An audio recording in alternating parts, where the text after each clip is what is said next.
210장 시온성과 같은 교회 함께 하겠습니다.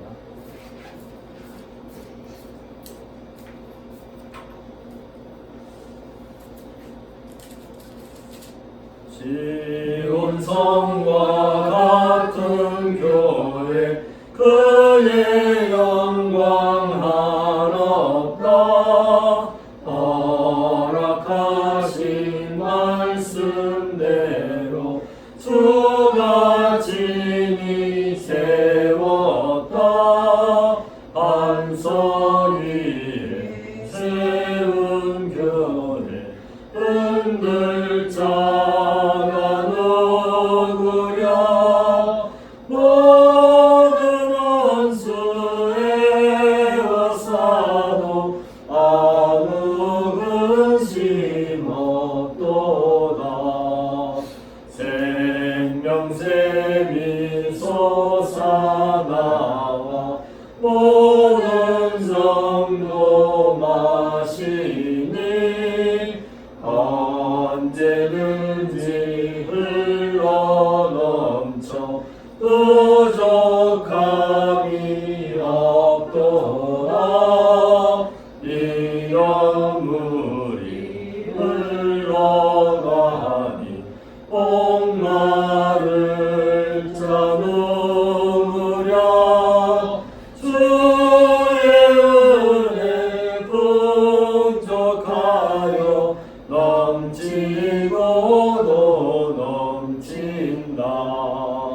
주의 은혜 내가 받아 시온 백성 되는 때 세상 사람 이방에도 주를 찬송하리라. 세상 헛되이 모든 영광 아침 안개 같으나 주의 자녀 받을 복은 영원 무궁하도다. 아멘.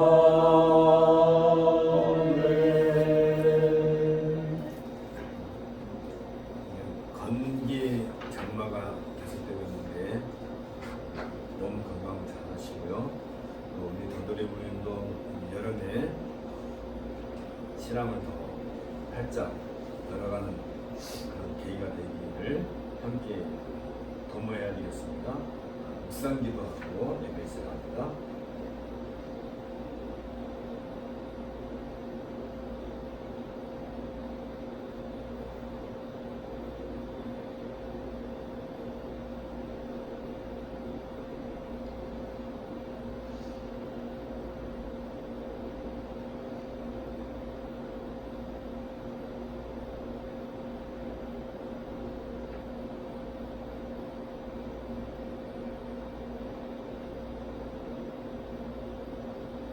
자리에서 일어나시고요.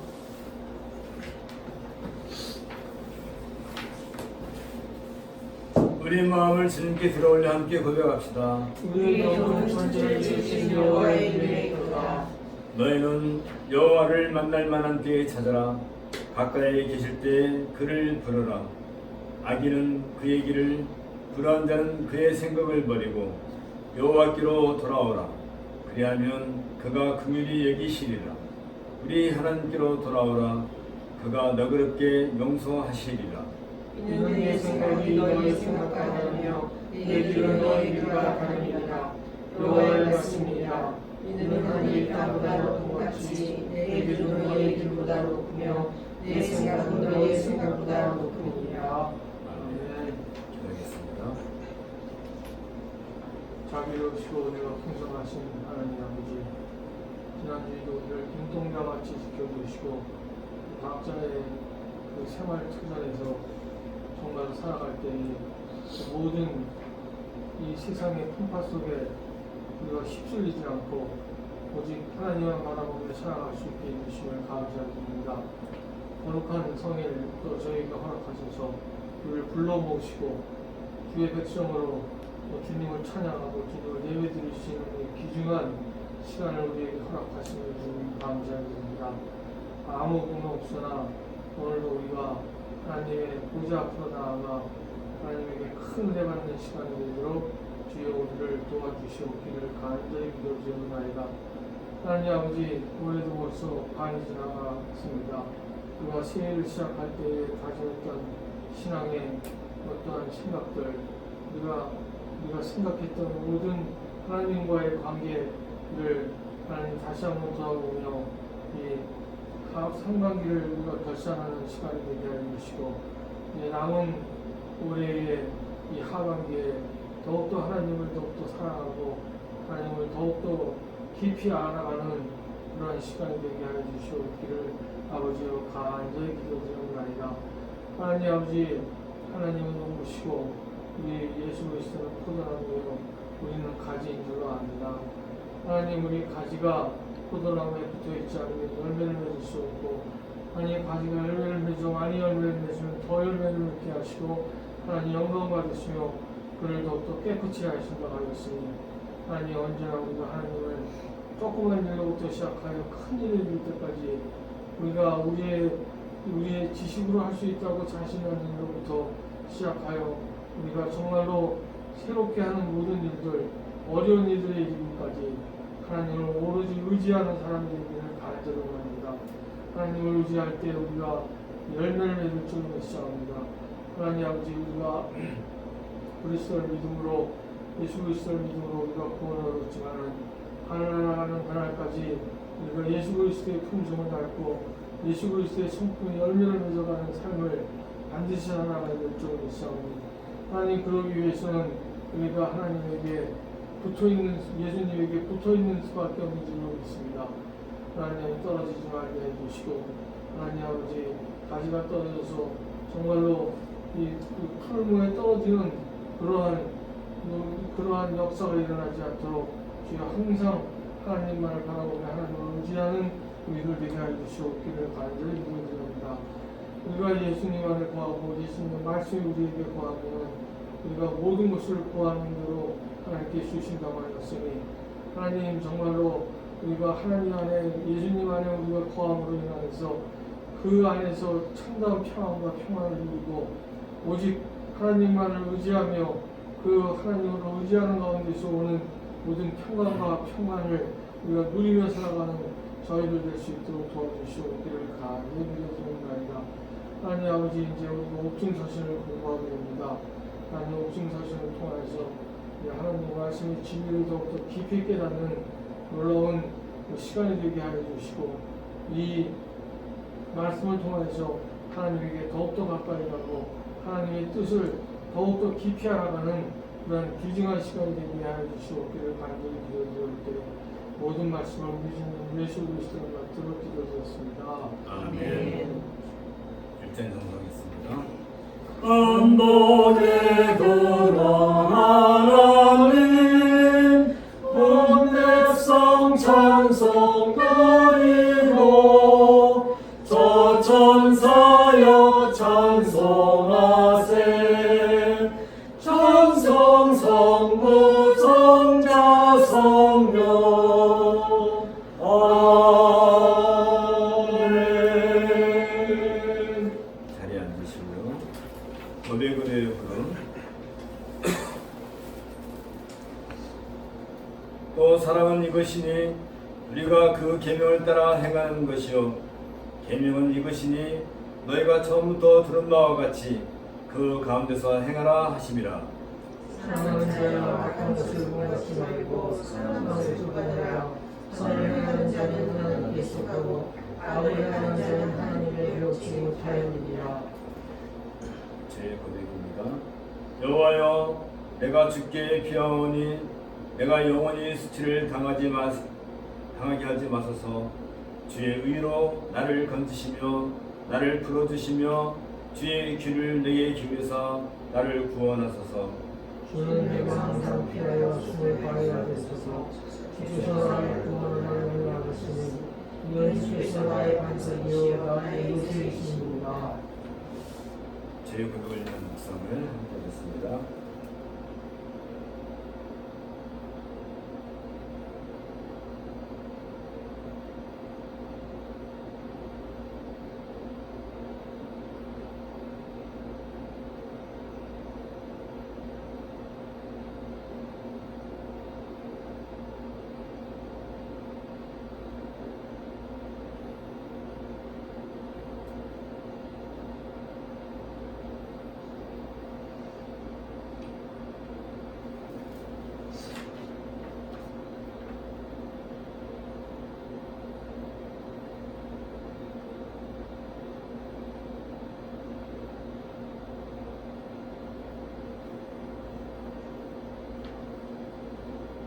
자백하면과 이렇게입니다.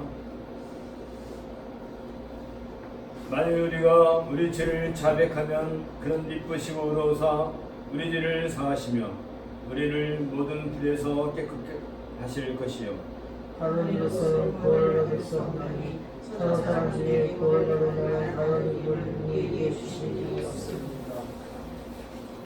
찬송가 22장입니다. 만유의 주 앞에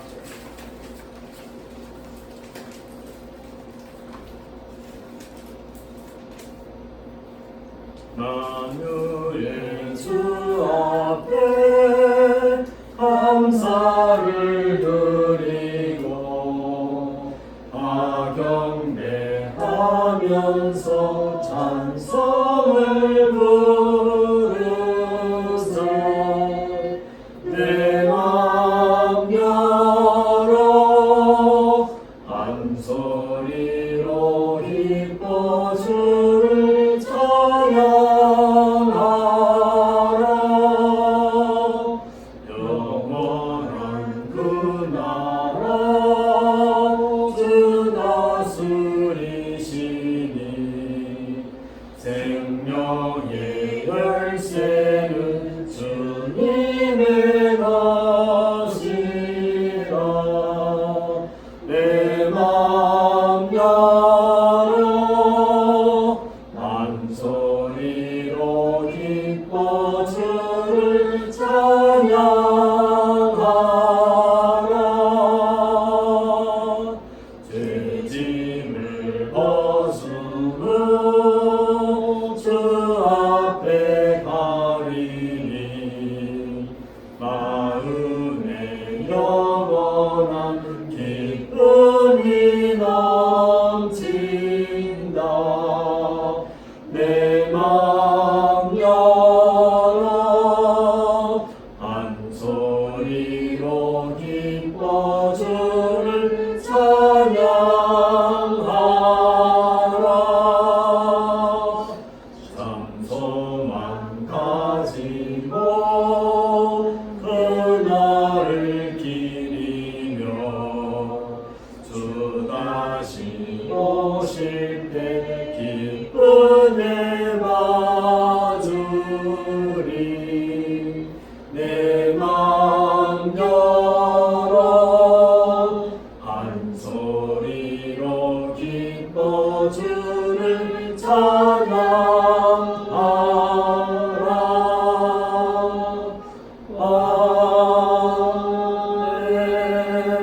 아멘.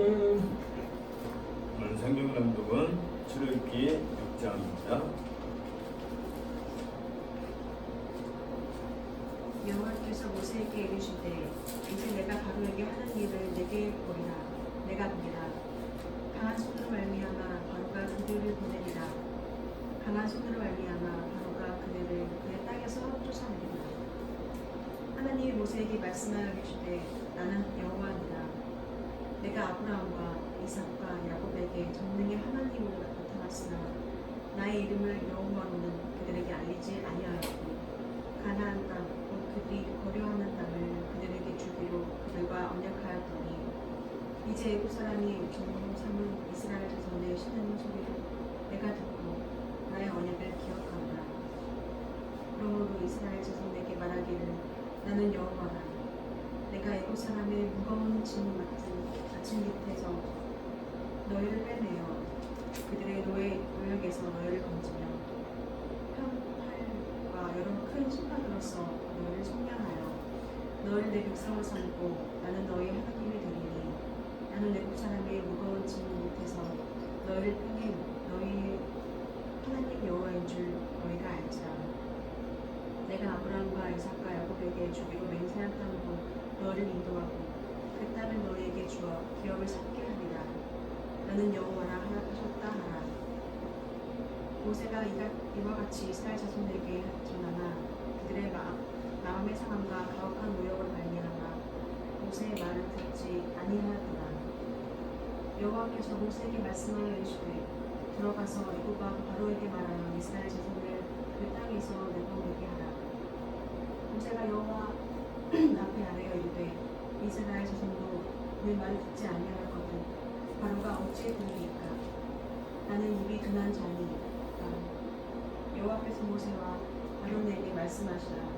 그들로 이스라엘 자손과 애굽 왕 바로에게 명령을 전하고 이스라엘 자손을 애굽 땅에서 인도하여 내게 하시니라.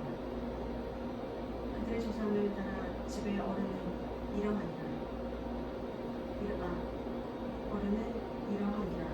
이스라엘 장자 르우벤의 아들은 하녹과 발로와 스론과 갈무니이다. 이들은 르우벤의 족장이요. 시므온의 아들들은 여무엘과 야민과 오합과 야긴과 소갈과 가나안의 아들 하울이요. 이들은 시므온의 가족이요. 레위의 아들들의 이름은 그들의 족보대로 이러하니 게르손과 오합과 무라리요. 레위의 나이는 137세였으며 게르손의 아들들은 그들의 가족대로 민니와 시므이요. 보앗의 아들들은 아므람과 이스라엘과 헤브론과 우시엘이요. 보앗의 나이는 133세였으며 무라리의 아들들은 마누니와 무시니 이들은 그들의 족보대로 레위 조상이요. 아므람은 그들의 아버지의 누이 요게벳의 아내로 맞이하였고 그는 아론과 모세를 낳았으며 아므람의 나이는 137세였으며 이스라엘의 아들들은 보라와 데벳과 시드리요. 우시엘의 아들들은 미사엘과 엘사반과 시드리요. 아론은 아미나답의 딸 나손의 누이 엘리세바를 아내로 맞이하였고 그는 나답과 아비후와 엘르아살과 이다말을 낳았으며 보라의 아들들은 아실과 엘가나와 아비아사리니 이들은 보라 사람의 족장이요. 아론의 아들 엘르아살은 부디엘의 딸 중에서 아내를 맞이하였고 그는 미느하스를 낳았으니 이들은 레위 사람의 조상을 따라 가족의 어른들이라. 이스라엘 자손을 그들의 군대대로 애굽 땅에서 인도하라 하신 여호와의 명령을 받은 자는 이 아론과 모세로 애굽 땅 바로에게 이스라엘 자손을 애굽에게서 내보내라 말할 사람은 이 모세와 아론이었더라. 여호와께서 애굽 땅에서 모세에게 말씀하시던 날에 여호와께서 모세에게 말씀하여 이르시되 나는 여호와라. 내가 내게 이르는 바를 너는 애굽 왕 바로에게 다 말하라. 모세가 여호와 앞에서 말하여 나는 입이 둔한 자이니 바로가 어찌 나의 말을 들으리이까. 이는 진리의 말씀입니다. 하나님께 감사를 드립니다. 66장 작성하겠습니다.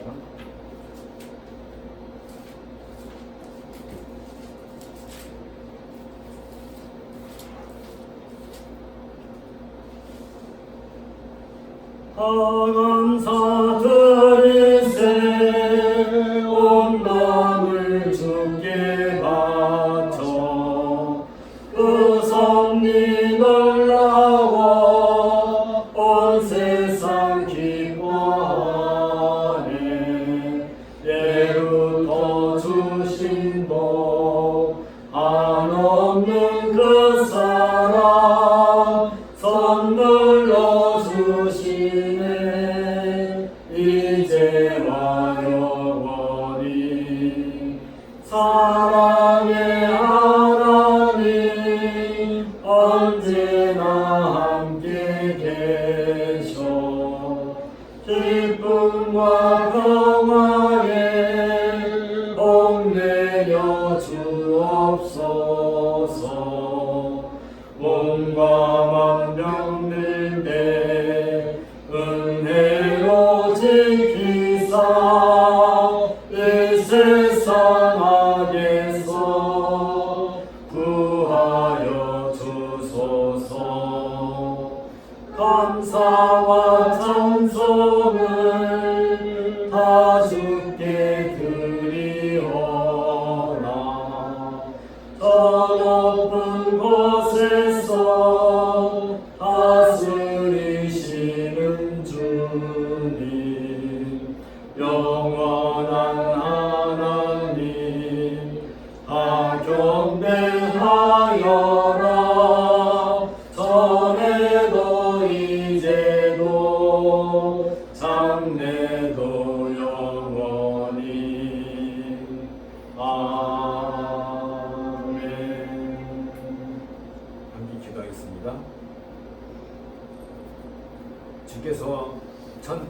만만의 전사들로 늘 우리를 옹호하고 또 우리를 지키시고 우리가 연약함 가운데 빠졌다 할지라도 기필코 그 구름 등에서 우리를 불러내시며 끌어내시는 것을 믿사옵나이다. 주께서 또한 천군 천사들을 동원하여서 우리를 공격하는 그 모든 악한 세력들을 늘 막아내시고 우리로 하여금 평화 또 온전함 가운데서 하나님만을 바라보며 살아갈 수 있도록 은혜 주신 것을 또한 감사를 드리옵나이다. 이 모든 일들을 하나님께서 친히 주관하시고 또 우리에게 그 모든 것을 친히 경험할 수 있도록 그렇게 은혜를 주셨사오니 우리는 그저 하나님께 감사와 영광을 돌리는 것뿐이 없는 것을 고백하옵나이다. 하나님, 우리가 무엇입니까?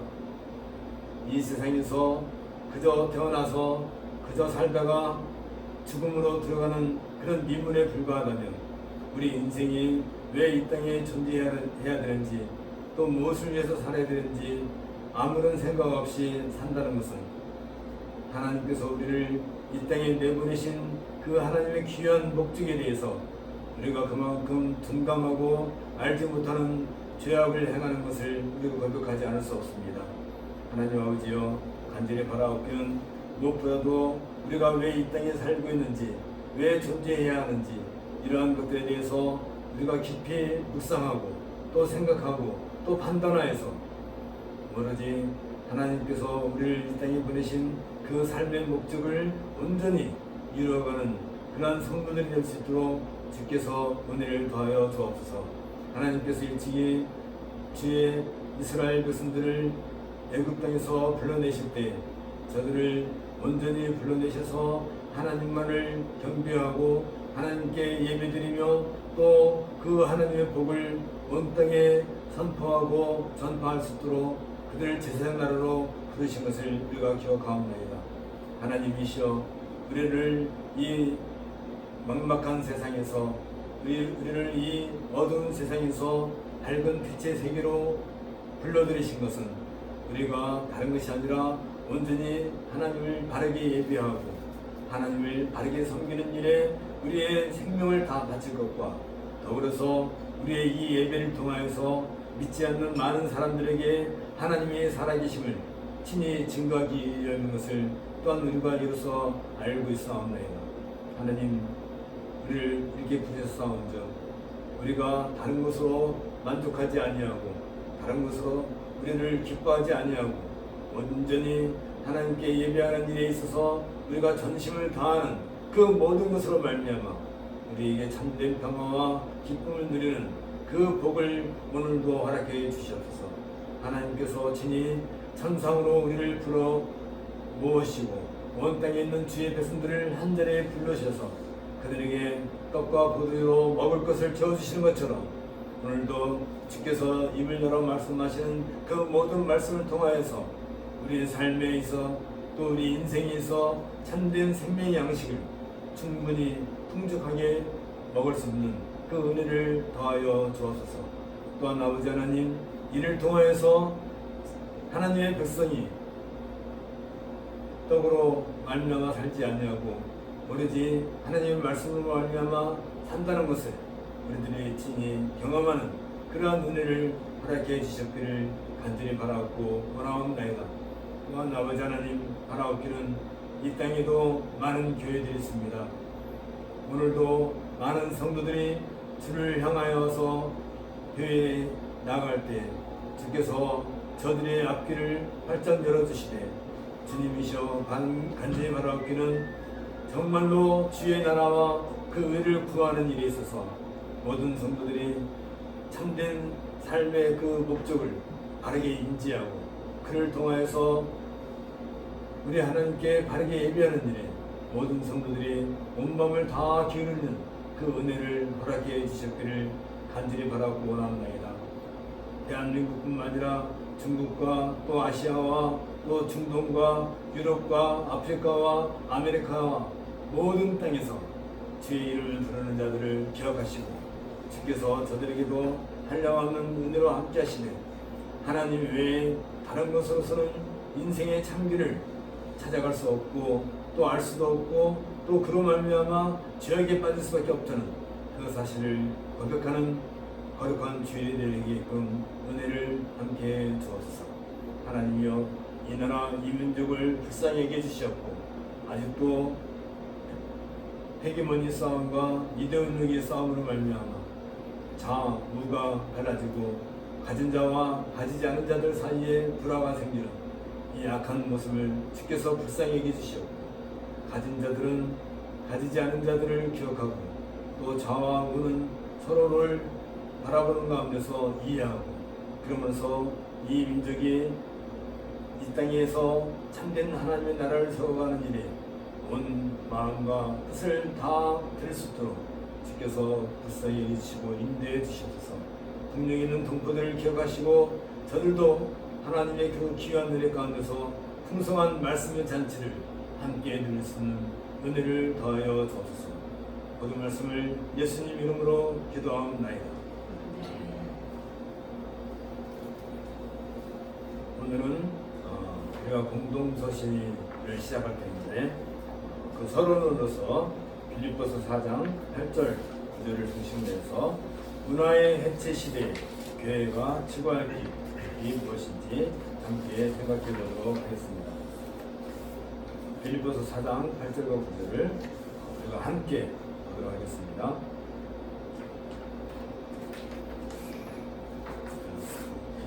설교문에 나와 있습니다.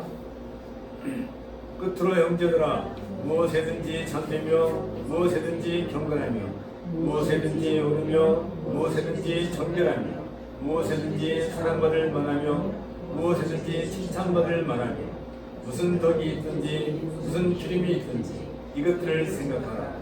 너희는 내게 배우고 받고 듣고 본바를 행하라. 그리하면 평강의 하나님이 너희와 함께 계시리라.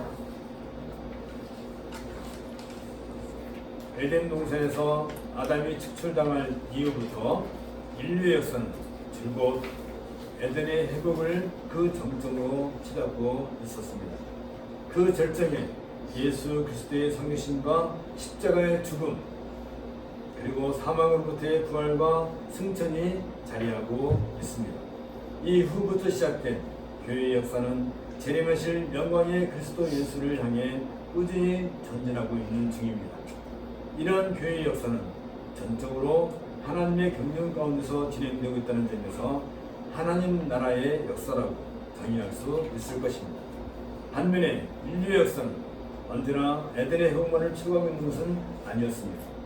인류 역사에 보이지 않는 이면에는 소위 세속사라고 하는 또 다른 흐름이 있습니다. 이 세속사는 첫사람 아담에 의해 에덴 동산에서부터 시작되었습니다. 첫사람 아담은 동산 각종 나무의 열매는 내가 임으로 먹되 선악을 알게 하는 나무의 열매는 먹지 말라. 내가 먹는 날에는 반드시 죽이리라 는 하나님의 말씀을 거역하고 선악을 알게 하는 나무로부터 열매를 취함으로써 반신국 성향을 드러내고 말았습니다. 이때부터 세속사는 아담의 반신국적인 성향을 고스란히 유지하고자 하는 경향을 가지게 되었던 것입니다. 이런 점에서 인류 역사는 두 가지로 나누는데 하나는 하나님의 경륜 가운데서 도도하게 흐르고 있는 하나님 나라의 역사와 또 다른 하나는 아담의 타락 이후에 하나님의 말씀 통치를 거역하고자 하는 반신국적 성격의 세속 역사가 또 하나의 준비가 되어 흐르고 있는 것을 우리가 알게 됩니다. 이에 하나님 나라의 역사와 세속사가 가지고 있는 성격을 규명하고 반신국적인 세속사라고 하는 흐름 속에서 교회가 마땅히 가야 할 길이 무엇인가를 명확하게 정립할 필요가 있을 것입니다. 반신국적인 성격을 가진 세속사의 성격을 가장 현저하게 보여준 인물이 바로 아담의 아들 가인입니다. 가인은 힘으로 형제 아벨을 무참히 죽이고 아벨의 피를 땅에 흘리게 한 최초의 사람이었습니다. 가인처럼 정당하지 않고 비열하고 무참한 방법으로 힘을 사용하면서까지 가인의 생명을 해하고 자신의 목적을 이루는 것을 가리켜서 카이니즘이라고 합니다. 카이니즘을 한마디로 정의한다면 힘을 숭배하는 초인주의라 할 수 있을 것입니다. 초인주의는 만물을 창조하신 하나님께서 약속하신 은혜의 언약을 거부하고 오직 인류가 가지고 있는 힘만을 숭배하는 것입니다. 이처럼 초인주의는 오로지 힘을 숭배하고 자신의 힘으로 자기 인생을 스스로 경영하려고 하는 이념이라 할 수 있습니다. 초인주의에 근거하여 힘을 숭배하는 이념이 가인의 5대 손인 라멕에게서 가시적인 형태로 나타났습니다. 창세기 4장 23절 24절에 보면 라멕의 아내들에게 이르되 아다와 실라여 내 목소리를 들어라. 라멕의 아내들이여 내 말을 들어라. 나의 상처로 말미암아 내가 사람을 죽였고 나의 상함으로 말미암아 소년을 죽였도다. 가인을 위하여는 철이 7배일진데 라멕을 위하여는 벌이 77배이로다 하였더라. 이 라멕이 부른 칼의 노래에서 그런 것처럼 라멕은 칼을 숭배했었던 것입니다. 다시 말하면 하나님을 떠난 인류 역사는 인간의 힘을 숭배하는 초인주의 아래에 있으며 이것이 세숫사의 성격이라 할 것입니다. 이 세숫사의 성격이 인류의 역사에서 유형의 형태로 가시화된 현상이 곧 칼을 숭배하는 라미키즘으로 나타나게 된 것입니다. 이 라미키즘이 숭배하는 칼은 역사 속에서 다양한 문화적 형태로 나타났습니다. 동식물을 숭배하는 토테미즘을 비롯해 물신 숭배, 정령 숭배, 또 무속신앙 등으로 표출된 것들이 바로 우상들입니다. 이것들을 숭배하는 것을 가리켜 우상 숭배라고 합니다. 그리고 이 우상 숭배자들이 만들어 놓은 좀 더 고도한 문화 형태가 다양한 종교로 형성되었습니다. 고대의 조로아스트교, 힌두교, 불교, 유대교를 비롯해 로마 천주교, 이슬람교 등과 같은 온갖 종류의 세속 종교들이 여기에 속한다 할 것입니다. 이러한 세속 종교들의 이데올로기를 뒷받침하고 있는 인간의 학문이 소위 인간들이 추구하고 있는 지혜에 관한 학문으로서 철학이라고 합니다. 철학이라는 말은 히라보 필로소피아로 지혜에 대한 사랑이라는 의미를 가지지만 여기서 말하는 지혜는 다름 아닌 그들이 추구하고 있는 종교의 이념을 따르는 것입니다. 그들에게 있어서 지혜란 곧 신의 자리에 이르는 길에 대한 것이었습니다. 이처럼 지혜를 추구하는 철학이라는 이름으로 위장된 종교의 이데올로기의 실체는 가인과 라멕이 숭배했던 초인주의가 지향하는 힘에 대한 의지 개념에 근거한 것으로 이것을 가리켜서 우리는 힘의 철학이라고 합니다. 독일 철학자 니체가 주장했던 이 힘의 철학은 세속 역사 속에서 시대마다 종족마다 다양한 문화라는 이름의 형태로 표출되었습니다. 따라서 모든 종교의 임에 견고하게 자리 잡고 있는 힘의 철학이 소위 문화라는 이름으로 다양한 형태로 탈바꿈하면서 세속사를 이끌고 있는 것입니다. 이처럼 한 시대의 지배적인 지적, 정치적, 사회적 동향을 나타내는 사상적 경향을 가리켜 철학에서는 소위 시대정신이라고 말을 하고 있습니다. 이러한 시대정신은 근래에 형성된 것이 아니라 이미 세속사의 흐름 속에서 오래전부터 세상을 지배하는 힘으로 작용하고 있습니다. 소위 힘의 화신으로 불리는 제왕들에 의해 건설된 제국도 이 범주에 들어와 있습니다. 사실 제국을 지지하고 있는 그 힘은 다름 아닌 종교였습니다. 따라서 종교 없는 제국 혹은 국가나 도생은 존재할 수 없었던 것입니다. 결국 제국이라는 것은 그 근본을 살펴볼 때 하나님의 언약으로부터 추방된 가인이 힘의 철학을 상징하여 건설한 에녹서의 확장판일 따름일 뿐입니다. 이런 이유에서 가인의 초인주의, 라멕의 라메키즘, 또 토착종교, 고등종교, 힘의 철학, 각종 문화 형태, 제국주의 등과 같은 시대정신은 모두 다 아담으로부터 시작된 반신국 사상에 따른 이데올로기의 근신들에 불과할 뿐입니다. 그리고 인류는 누구나 어떤 형태로든 이러한 반신국적인 이데올로기에 사로잡혀 있을 뿐입니다. 하나님께서 이러한 반신국 사상을 근본적으로 타파하고 성육신하신 예수 그리스도의 오심과 더불어 새로운 질서의 세계를 이 땅에 심으신 것이 오순절 이후에 등장하게 된 교회였습니다. 때문에 교회는 언제나 반신국 세력을 상징하는 힘의 종교인 라메키즘을 계승한 우상 숭배자들로부터 공격의 대상이 되어 왔던 것입니다. 교회 시대 이후 그 첫 번째 힘의 화신이 로마 제국이었습니다. 로마의 황제들은 자칭 자기 자신을 신으로 여겼을 정도였습니다.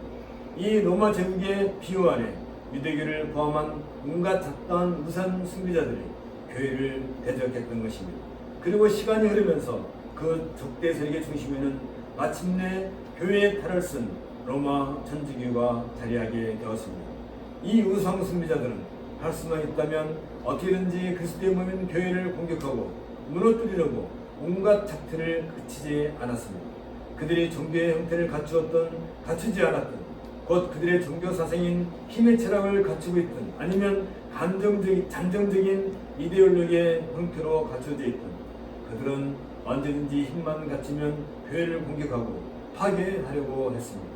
이것이 세속사의 기본적인 성격인 것입니다. 이런 점에서 교회는 언제나 세속사의 흐름을 냉철하게 지켜보고 있어야 하는 것입니다. 로마 천주교가 지배하던 중세를 거치고 16세기 이후 세속사의 흐름은 계몽주의를 거치며 제2차 세계대전 이후에 이르러 포스트 모더니즘으로 지락되었습니다. 이 포스트 모더니즘은 확장된 회의주의, 또 주관주의 또는 상대주의가 혼합된 특성을 가지고 있습니다. 포스트 모더니즘은 한마디로 탈중심적 다원적 사고 그리고 탈이성적 사고를 기본으로 하는 해체를 그 특징으로 가지고 있습니다. 이런 이유에서 이 시대를 가리켜서 소위 문화의 해체 시대라고 말할 수 있습니다. 그러나 그것이 추구하는 목적은 세속사에서 나타나고 있는 모더니즘의 이성중심의 다양한 문화를 부정하고 해체하는 데 있지 않습니다. 정작 그것이 추구하고 있는 궁극적 목적은 다름 아닌 하나님 나라인 교회의 해체인 것입니다. 곧 포스트 모더니즘은 지금까지 시대정신으로 표명된 세속사가 추구해왔던 것처럼 창조주 하나님이 인류와 맺은 언약을 파괴하는 데 그 목적을 두고 있는 것입니다. 자금 소위 문화의 형태라는 탈을 쓰고 전 세계적으로 번지고 있는 진화론을 비롯해 페미니즘이나 동성애 등등 다양한 세속 문화의 트렌드는 문화의 해체라는 캐치프레이즈를 내걸고 교회를 공격하고 또 다른 형태를 따르는 것입니다. 이러한 현상은 처음 이 땅에 교회가 세워질 때부터 지금까지 줄곧 지속되어 왔었고 초현주의를 추구하면서 힘의 철학에 뿌리를 두고 있는 카이니즘이 각 시대마다 지역마다 그 옷만 갈아입었을 뿐 전혀 새로운 것이 아닌 것입니다. 하나님은 인류의 대표인 아담에게 생육하고 번성하여 땅에 충만하라, 땅을 정복하라, 바다의 물고기와 하늘의 새와 땅에 움직이는 모든 생물을 다스리라 고 그렇게 말씀하셨습니다. 이것이 인류가 존재하는 근본적인 존재 이유인 것입니다. 이런 점에서 모든 인류는 아담이 받은 이 사명을 수행해야 하는 이치에 서 있는 것입니다. 그렇지만 아담의 범죄 이후 모든 인류는 이러한 존재의 의미를 수행할 수 없게 되었습니다. 그 결정적 사건이 바로 형제 아벨을 죽인 가인의 살인을 통해 확인되었습니다. 그리고 그 결과는 모든 인류가 홍수의 심판으로 죽는 것으로 귀결되었습니다. 이후 하나님은 노아를 통해 아담과 맺은 언약을 재확인해 주셨습니다. 이런 점에서 노아 언약은 아담과 맺은 언약의 갱신과 같은 의미를 가지게 됩니다. 그러나 여전히 인류는 아담의 죄로 인해 갖게 된 원죄로부터 근본적인 치료가 없이는 인류에게 주어진 기본적인 존재 의미를 수행할 수 없는 것입니다. 그 결정적 사건이 바로 창세기 11장에 나와 있는 바벨탑 사건이었습니다. 이에 하나님은 인류가 이 원죄로부터 자유로울 수 있는 길을 마련해 주셨는데 그 길은 아브라함과 맺은 언약을 통해 약속되었습니다. 하나님은 이 약속에 따라 아브라함의 후손들을 한 민족으로 부르시고 그들을 제사장 나라로 삼으셨던 것입니다. 하나님은 이 제사장 나라인 이스라엘에게 출애굽기 19장 4절에서 보는 것처럼 내가 애굽 사람에게 어떻게 행하였음과 내가 어떻게 독수리 날개로 너희를 업어 내게로 인도했음을 너희가 보았느니라 고 하시면서 그들을 애굽으로부터 불러내신 이유를 명확하게 말씀해 주셨습니다. 곧 세계가 다 내게 속하였느니 너희가 내 말을 잘 듣고 내 언약을 지키면 너희는 모든 민족 중에서 내 소유가 되겠고 너희가 내게 대하여 제사장 나라가 되며 거룩한 백성이 되리라 고 말씀하셨던 것입니다. 하나님께서 이스라엘 백성을 세상 열방 민족들로부터 구별하여 별도로 불러내신 이유는 그들이 제사장 나라로서 하나님과 온 세상 열방 민족들 사이에 중보자가 되어서 그들을 하나님께로 이끌어오기 위함인 것이고 그 사명을 수행함에서 다른 방식으로 하는 것이 아니라 그들은 거룩한 백성으로서 전적으로 하나님께 예배하는 일에 온전히 자기 자신을 헌신해야 함을 분명하게 말씀하셨던 것입니다. 이러한 하나님의 의지는 시내산 언약으로 이스라엘이 주신 율례와 법들을 그리고 성전 예배를 통해 보다 분명하게 제시되었습니다. 이런 점에서 제사장 나라로 부름받은 이스라엘은 율법과 성전을 통해 계시해 주신 하나님의 뜻을 따라서 자신들의 위치를 점검하고 만국 백성들이 하나님의 통치 안에 들어오는 중보자 역할을 수행해야 했던 것입니다. 이처럼 하나님께서 이스라엘 부르신 후 그들을 제사장 나라로 삼으시고 이들을 통해 모든 만국 백성들을 하나님의 총회로 부르심으로써 그들을 아담의 원죄로부터 구원해내심으로써 아담에게 주어진 인류의 존재의 의미를 수행하게 되었던 것입니다. 따라서 이스라엘은 제사장 나라로서 하나님을 예배하는 일과 만국 백성을 하나님께로 인도하는 중보자로서의 사명을 수행해야 했던 것입니다. 바로 이러한 제사장 나라로서의 사명을 충실하게 수행하기 위해 하나님은 선지자 제도를 이스라엘에게 세우셨습니다. 이것은 결국 열국 백성을 죄악으로부터 구원해내기 위한 은혜로우신 하나님의 계획이 아닐 수 없습니다. 따라서 이스라엘에게 선지자 제도를 세우신 하나님의 의도를 보다 정확하게 이해할 필요가 있는 것입니다. 첫째는 모세와 같은 선지자의 출현을 바라보아야 하는 것입니다. 모세가 가나안에 들어가기 전 제2세대 이스라엘 백성들에게 선언한 내 하나님 여호와께서 너희 가운데 내 형제 중에서 너를 위하여 나와 같은 선지자 하나를 일으키시리니 너희는 그의 말을 들을지어라 라고 남긴 말처럼 이후 하나님은 모세를 대신하여 하나님께서 직접 세우신 선지를 통해 그의 백성들에게 말씀하신다고 약속하셨습니다. 이로써 선지자들은 하나님께서 직접 세우셨음을 밝히고 있습니다. 이 약속과 관련해 하나님은 신명기 18장 18절에서 내가 그들의 형제 중에서 너와 같은 선지자 하나를 그들을 위하여 일으키고 내 말을 그 입에 두리니 내가 그에게 명령하는 것을 그가 우리에게 다 말하리라 고 말씀하셨습니다. 곧 선지자는 하나님으로부터 받은 말을 전하는 사명을 가집니다. 그리고 누구든지 내 이름으로 전하는 내 말을 듣지 아니하는 자는 내게 벌을 받을 것이요 라고 하심으로써 선지자의 말씀 선포는 하나님의 말씀 선포입니다. 그 말씀을 거역하는 자에게는 죽음에 이르게 될 것이라고 경고하셨던 것입니다. 더불어 하나님은 만일 어떤 선지자가 내가 전하라고 명령하지 아니한 말을 마음대로 내 이름으로 전하든지 다른 신들의 이름으로 말하면 그 선지는 죽임을 당하리라고 말씀하신 후에 만일 선지자가 있어 여호와의 이름으로 말한 일에 증언도 없고 성취함도 없으면 이는 여호와께서 말씀하신 것이 아니요 그 선지자가 제 마음대로 한 말이니 너는 그를 두려워하지 말지니라고 말씀하셨습니다. 이 말씀을 통해서 우리는 참 선지자와 거짓 선지자를 분별할 수 있는 것입니다. 두 번째로 모든 선지자들은 엘리야의 메시지를 기본으로 하고 있다는 점입니다. 발멜산에서 엘리야는 이스라엘 백성에게 열왕기상 18장 21절에 보면 너희가 어느 때까지 둘 사이에서 머뭇머뭇 하렸느냐 여호와가 만일 하나님이면 그를 따르고 바알이 만일 하나님이면 그를 따르지니라 고 말하면서 백성들의 결단을 요구하고 있습니다. 그 자리에서 엘리야는 아브라함과 이삭과 이스라엘의 하나님 여호와여 주께서 이스라엘 중에서 하나님이신 것과 내가 주의 종인 것과 내가 주의 말씀대로 이 모든 일을 행하는 것을 오늘 알게 하옵소서. 여호와여 내게 응답하옵소서. 내게 응답하옵소서. 이 백성에게 주 여호와는 하나님이신 것과 주는 그들의 마음을 되돌이키심을 알게 하옵소서 라며 이스라엘 백성들의 회개를 촉구하였습니다.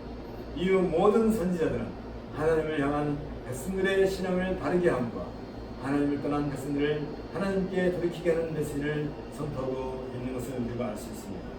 세 번째로 모든 선지자의 메시지를 대표한 선지자가 요나 선지자였습니다. 하나님의 명령을 거역한 요나는 죽음을 상징하는 수월에서 요나서 2장 3절 4절에 보면 주께서 나를 깊음 속 바다 가운데에 던지셨으므로 큰 물이 나를 들렀고 주의 파도와 큰 물결이 다 내 위에 넘쳤나이다. 내가 말하기를 내가 주의 목전에서 쫓겨났을지라도 다시 주의 성전을 바라보겠다 하였나이다 라며 하나님께 기도하였습니다. 이후 요나는 니느웨에 가서 하나님 말씀을 선포하고 그들에게 구원을 가져다 주었던 것입니다. 여기서 요나는 자신의 죽음이라는 과정을 통해서 열국 만민들에게 구원의 복음을 전하는 존재로 거듭 변하게 됩니다.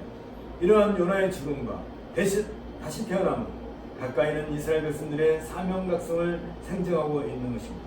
또 제사장 나라로서의 사명을 망각한 이스라엘의 죽음을 상징하는 심판을 통해서 그들이 회개하고 하나님께 돌아와서 이스라엘의 사명을 각성하고 수행하는 위치에 서게 될 것을 요나가 자신의 삶을 통해 보여주고 있는 것입니다. 이 사실은 점도 멀리는 그리스도의 죽으심과 부활을 통해 열국 만민들에게 구원의 복음이 전파될 것을 상징하고 있습니다. 예수님 시대의 서기관과 바리새인 넷이 주님을 찾아와서 선생님이여 우리에게 표적 보여주시기를 원하나이다 라고 요청하자 우리 주님은 악하고 음란한 세대가 표적을 구하나 선지자 요나의 표적밖에는 보일 표적이 없느니라고 말씀하십니다. 이 시대를 가리켜서 악하고 음란한 세대라고 지적하셨습니다. 그리고 요나가 밤낮 사흘 동안 큰 물고기 뱃속에 있었던 것 같이 인자도 밤낮 사흘 동안 땅속에 있으시라 라고 말씀하십니다. 악하고 음란한 세대에게 자신의 십자가 사건을 그 표적으로 제시해 주셨습니다. 여기에서 예수님은 자신의 죽음과 부활이 이스라엘에게 주어진 제사장 나라의 사명을 성취하는 것과 긴밀한 관련이 있음을 보여주셨습니다. 여기에서 악하다는 말은 이사야 40장 1절에 있는 것처럼 내가 붙드는 나의 종 내 마음에 기뻐하는 자 곧 내가 택한 사람을 보라 내가 나의 영을 그에게 주었은즉 그가 이방에 정의를 베풀리라 는 이사야의 예언을 인용해서 예수님께서 마태복음 12장 18절에서 말씀하시기를 보라 내가 택한 종 곧 내 마음에 기뻐하는 바 내가 사랑한 자로다 내가 내 영을 그에게 줄 터이니 그가 심판을 이방에 알게 하리라 는 말씀에서 지적하신 것처럼 주의 성령으로 열반 민족들에게 복음을 전하는 일을 방해하는 그 모든 행위들을 가리키고 있습니다. 그 악한 행위를 대표하는 자가 바로 어둠의 권세를 행하는 사탄입니다. 바울은 이 어둠의 권세자인 사탄과 가리켜서 에베소 2장 2절에 말하기를 그때 너희는 그 가운데서 행하여 이 세상 풍조를 따르고 공중의 권세 잡은 자를 따랐으니 곧 지금 불순종의 아들들 가운데서 역사하는 영이라고 명확하게 그 정체를 밝히고 있습니다. 요한 사도는 요한 1서 5장 19절에서 또 아는 것은 우리는 하나님께 속하고 온 세상은 악한 자 안에 처한 것이며 라고 말하고 있는데 이 사탄을 가리켜서 그 악한 자라고 명확하게 밝혀주고 있습니다. 이 악한 자에게 사로잡혀 있는 사람들을 가리켜 예수님은 이 악한 세대라고 지적하셨던 것입니다. 그리고 음란하다는 말은 야고보서 4장 4절에 있는 것처럼 세상과 벗된 것이 하나님과 원수됨을 알지 못합니다. 그런즉 누구든지 세상과 덫이 되고자 하는 자는 스스로 하나님과 원수로 되는 것입니다. 그런 말씀처럼 사람들이 세상을 벗으로 삼고 있는 것을 가리키고 있습니다. 앞서 언급한 것처럼 세상은 하나님과 원수된 것으로 반신구 사상인 카이니즘을 그 특징으로 가지고 있습니다.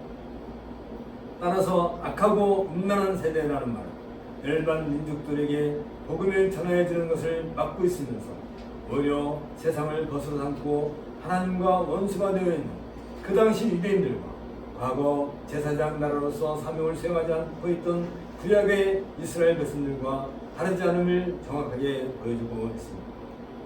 이상에서 보는 것처럼 모든 선지자들은 열국 만민들을 하나님의 회중으로 부르시기 위한 지상 사명을 수행하도록 부름받은 이스라엘이 재생나라로서 바르게 그 사명을 수행하기 위해 하나님께서 보내셨던 것입니다. 이런 점에서 모든 구약의 선지서들은 하나님께서 아담과 노아와 아브라함과 맺은 언약의 사상을 기본으로 하고 있는 시내산 언약에서 제시한 율법의 정신과 성전 예배의 방해성을 담고 있는 것입니다. 그리고 이 율법과 성전에 담겨있는 하나님 나라 사랑과 이웃 사랑의 정신을 만국 백성 모두를 그 상대로 하고 있는 것입니다. 따라서 선지자들이 이스라엘의 백성들을 상대로 혹은 열국 백성들을 상대로 그들의 죄악을 시작한 근거는 바로 이 언약들에 근거하고 있는 것입니다. 따라서 선지자들을 이해하기 위해서 언제나 그 메시지의 근본에 담겨있는 언약 사상을 먼저 우리는 염두에 둬야 하는 것입니다. 그리고 선지자들이 이스라엘 백성이든 열국 백성이든 그들의 죄로부터 하나님께 돌아설 것을 촉구하고 있는 것은 바로 이 언약 성취와 깊은 관련이 있습니다. 특히 이스라엘 향한 선지자들의 외침은 출애굽 사건에서 확인된 것처럼 이스라엘을 제사장 나라로 부르셨다는 사실을 근거로 이스라엘이 본인의 사명을 수행하기 위한 이치로 돌이키기 위한 것임을 기억해야 합니다. 이런 점에서 바울 사도가 교회들에게 보낸 사실들을 우리는 주의 깊게 살피는 것은 매우 의미 있다 할 것입니다. 알다시피 바울은 14권의 서신들을 기록했습니다.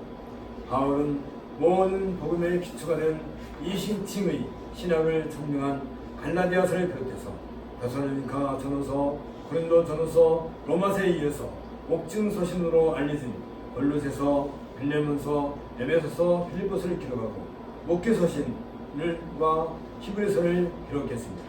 이것은 바울의 사역이 가지는 성격과 관련이 있습니다.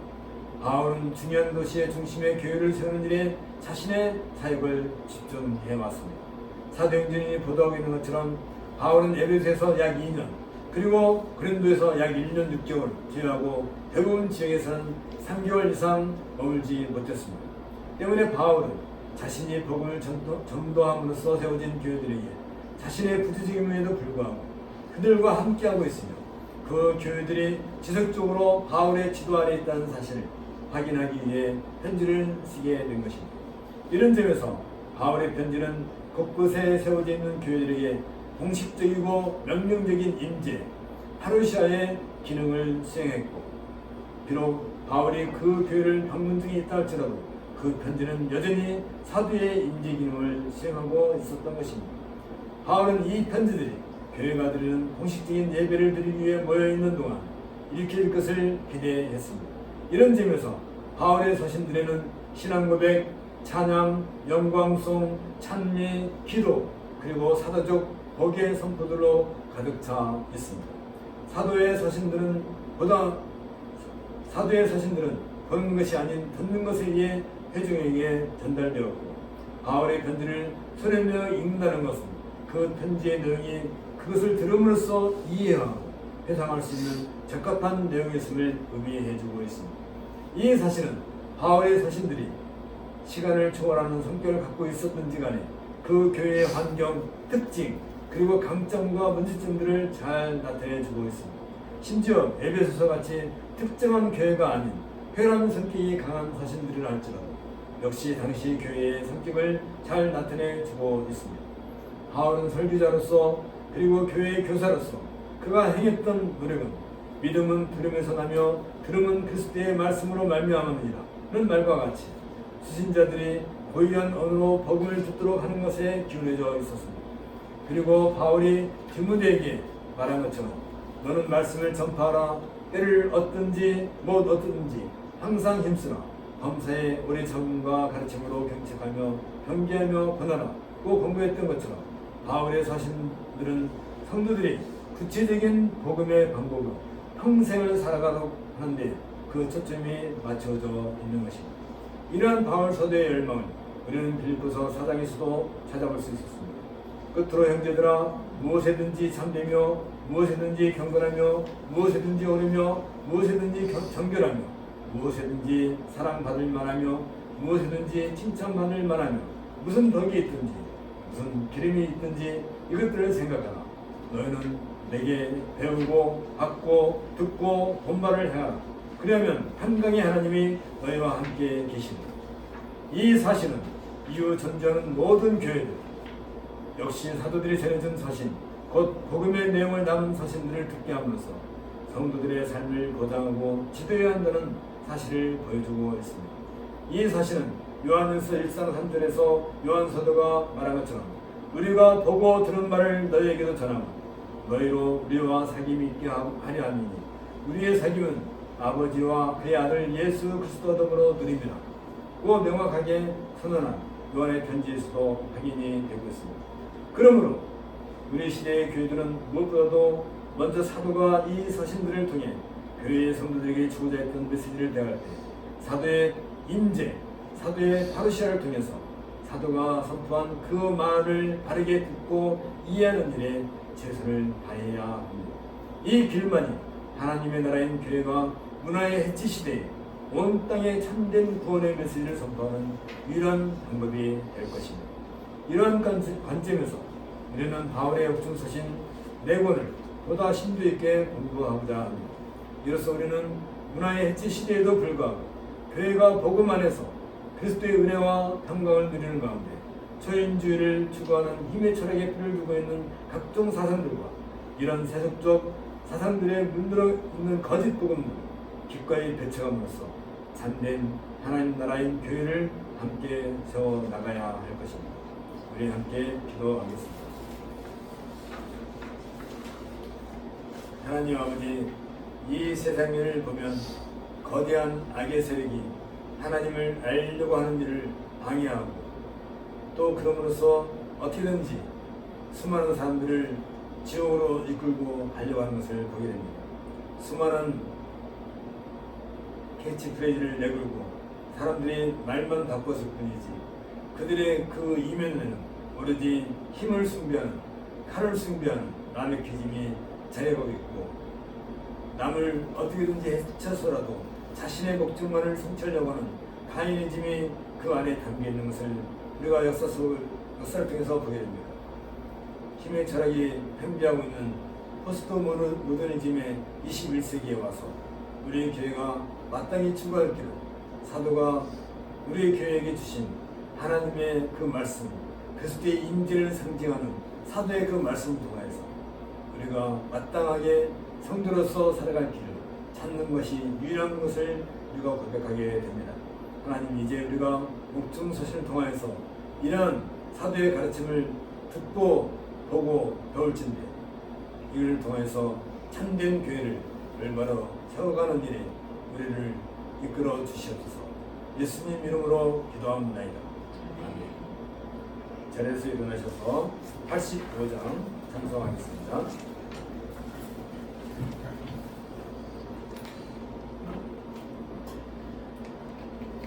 구절을 생각만 해도 구주를 생각만 해도 이렇게 좋거든. 주 얼굴 배울 때야 얼마나 좋으랴. 만민의 구주 예수의 귀하신 이름은 천지에 있는 이름 중 비할 데 없도다. 참에게 하는 자에게 소망이 되시고 구하고 찾는 자에게 기쁨이 되신다. 예수의 넓은 사랑을 어찌나 말하랴. 주 사랑 받은 사람만 그 기쁨 알도다. 사랑의 구주 예수